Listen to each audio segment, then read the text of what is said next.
Awak dah makin hebat dalam rami. Tapi tak sehebat saya. Kita tengoklah nanti, Kitty Cat. Awak rasa Monarch dah kalah ke?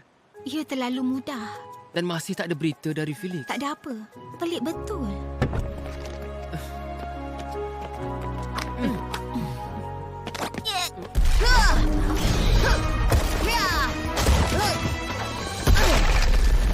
Semua bangunan lama ni dari zaman dulu.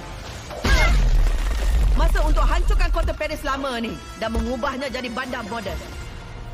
Kita berdua, Ladybug akan datang dan selamatkan kita, kan? Dia akan datang dan selamatkan kita. Betul tu. Dan kita akan pergi sembunyi. Betul tu, sembunyi. Awak masih hebat. Awak selalu hebat. Awak boleh buat. Terima kasih, Aulia.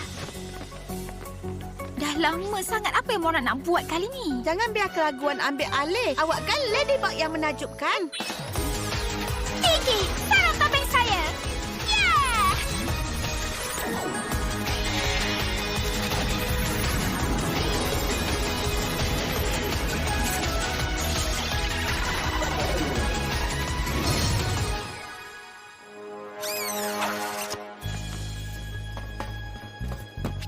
Kita dah kembali, kawanku.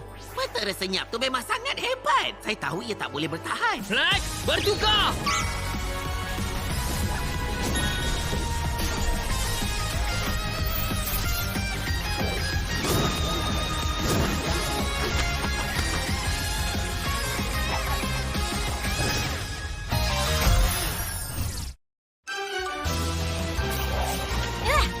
Akhirnya kita dengar dari Monarch dan yang terbaik dia boleh buat tak yang semula Ikari Gozen. Kecuali kita tak lawan dengan dia sendiri sebelum ni. Kita berdua boleh buat. Kita pernah bersendirian. Dua lagi barang antik Paris. Ladybug, Cat Noir, tiba masa untuk awak berdua hancur. Hei, kami tak setua tu. Awak tengoklah. Paris perlukan wira yang lebih moden.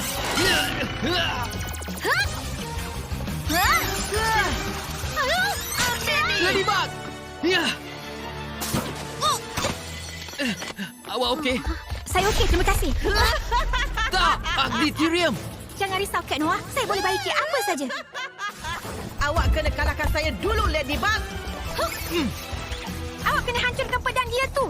Kat situlah aku mau ada sebelum ni. Awak boleh harapkan saya. Saya takkan biarkan dia rosakkan seni bila macam tu je. Saya akan hancurkan istana lama yang buruk ni. Kuasa kucing! Dia terlalu laju. Kalaulah boleh hentikan pedang dia.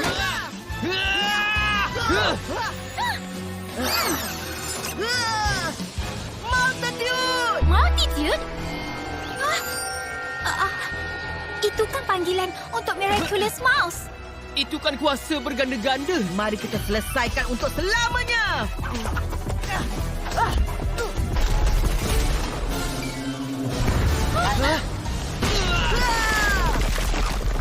Monarch dah bagi Miraculous Mouse tu pada Ikari Gozen.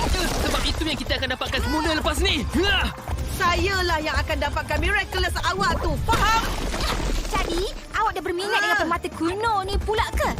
Saya ingat awak cuma nak benda moden dan berteknologi. Bagus cara awak. Awak patut bagi Miraculous lama tu, Ikari Dozen. Ia kan tak cukup moden untuk awak. Benda lama ada tujuan dengan syarat ia dipunahkan. Kita kena hancurkan semua 12 pedang. Tak, patutnya satu je. Dia cuma buat salinan yang sama sendiri. Kenapa tak panggil kuasa hebat awak yang dulu?